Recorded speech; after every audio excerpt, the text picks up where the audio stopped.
Assalamualaikum warahmatullahi wabarakatuh. Teman-teman, ini akhirnya saya pertama kali untuk riding di Flores ya.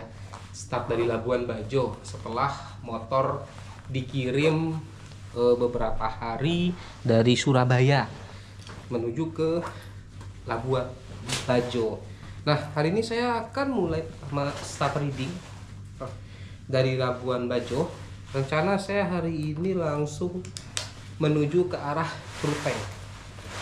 Untuk itu saksi terus ya teman-teman perjalanan saya pertama kali ngegas di Labuan Bajo. Apa kabar teman-teman semua, kembali lagi dalam channel saya Iksan Rinaldi. Kali ini kita terus melanjutkan episode dalam touring Timor Leste Sumba. Sekarang kita sudah memasuki episode ke-7. Sebelumnya teman-teman yang belum subscribe channel saya, silahkan subscribe channel saya. Juga jangan lupa untuk mengklik lonceng notifikasi agar mengetahui update perjalanan saya.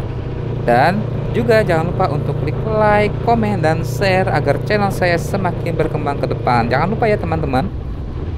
Sekarang saya sudah melanjutkan perjalanan dan ini perdana banget nih teman-teman. Saya memulai perjalanan di Flores, Nusa Tenggara Timur, dimana pada hari sebelumnya saya wisata dulu nih teman-teman di sekitar Labuan Bajo ya. Kalau teman-teman yang sudah menyaksikan episode saya sebelumnya. Dan semalam motor sudah tiba setelah 2 hari berlayar dari Tanjung Perak, Surabaya, dan tiba di pelabuhan Wai Kelambu di Labuan Bajo menaiki kapal Dharma Rucitra 8. Pagi hari ini cuaca cukup cerah teman-teman di Labuan Bajo. Masyarakat baru mulai beraktivitas kembali dan saya pun memulai perjalanan dari Labuan Bajo ini. Ini pertama kali saya ngegas di Labuan Bajo teman-teman, atau ngegas di Pulau Flores. Banyak para peturing bilang kalau ngegas di Flores ini jalannya banyak berkelok-kelok ya. Nanti akan saya buktikan apakah benar jalannya berkelok-kelok ya teman-teman, atau belok-belok di Pulau Flores. Untuk rute perjalanan saya kali ini, saya melewati selatan Pulau Flores. Nah teman-teman, jadi memang kalau misalkan kita touring di Flores, jalur yang direkomendasikan adalah jalur tengah. Dan saya lewat jalur selatan teman-teman, memang tidak terlalu direkomendasikan, terutama juga di Google Maps, karena ada beberapa hal. Nah ini saya akan membuktikan bagaimana rasanya ketika kita melintasi jalur selatan di Pulau Flores. Karena memang teman-teman, salah satu tujuan saya menuju ke selatan atau melewati selatan Pulau Flores adalah saya ingin melewati Wairebo ya. Nanti saya akan pertimbangkan apakah saya jadi untuk trekking di Wairebo. Nah karena Wairebo itu bagus banget teman-teman pemandangannya. Nah jadi karena saya ingin menuju ke Wairebo, jadi saya memutuskan melewati lintas selatan Flores. Tapi apabila teman-teman melewati lintas tengah Flores, itu teman-teman akan langsung menuju Ruteng. Nah Ruteng ini juga bagus teman-teman, ini daerah dingin di Pulau Flores.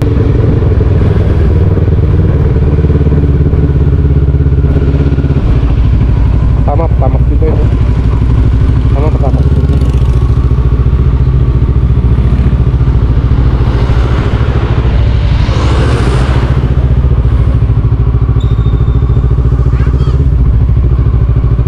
Saya tunggu luar mas ya. Kalau saya masih ada 4 bar mas.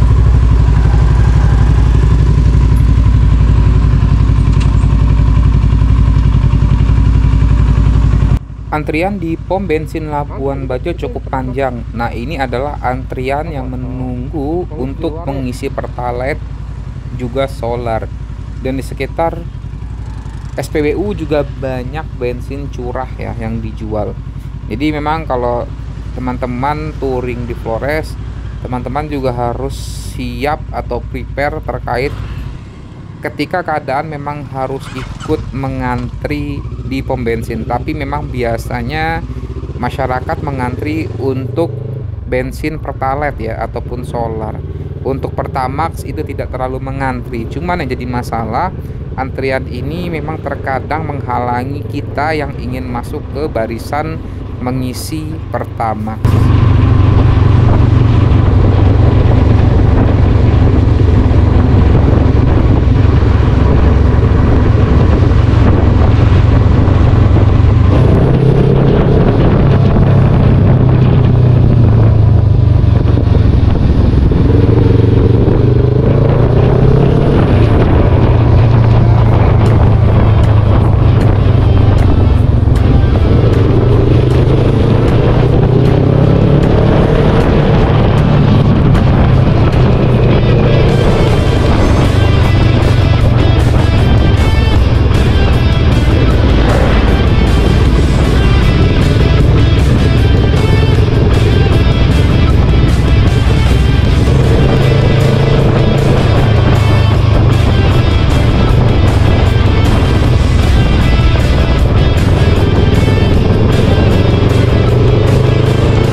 Ternyata jalannya benar berbelok-belok, padahal ini baru banget keluar dari kota Labuan Bajo. Dan karakteristik yang dibilang orang-orang jalan di Flores ini belok-belok ternyata memang benar nih teman-teman. Karena saya baru keluar sebentar aja nih dari kota Labuan Bajo, jalan langsung belok-belok.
Saya sudah mulai menanjaki bukit dan belok-belok ya teman-teman. Jadi memang selain berbelok-belok, jalannya juga naik dan menuruni bukit.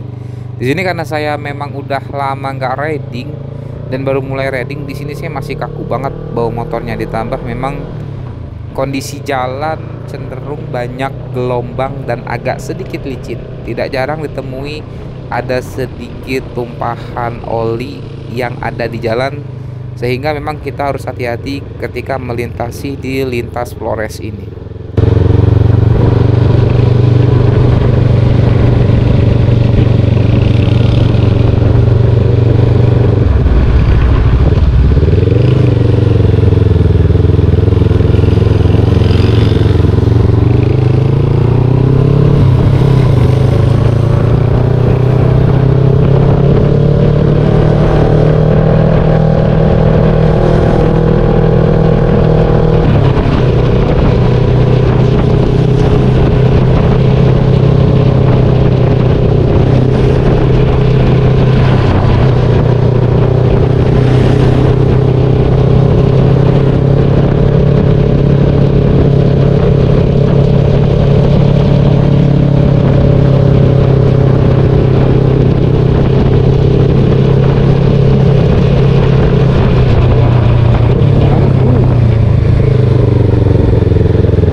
Berbelok dan menanjak ini sangat panjang. Teman-teman juga bisa lihat di Google Map itu, Google Map aja dia tikungannya luar biasa ya, belok-beloknya. Bahkan rambu-rambu jalan pun penunjuk jalannya itu udah bukan letter U lagi, tapi hampir letter menjelang 300 derajat tikungannya teman-teman.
demikian pada episode ke-7 kali ini, di mana saya pemanasan pertama kali ngegas di Flores, Nusa Tenggara Timur. Jangan lupa teman-teman untuk saksikan episode selanjutnya dalam perjalanan touring Timor Leste Sumba. Wassalamualaikum warahmatullahi wabarakatuh. Bye.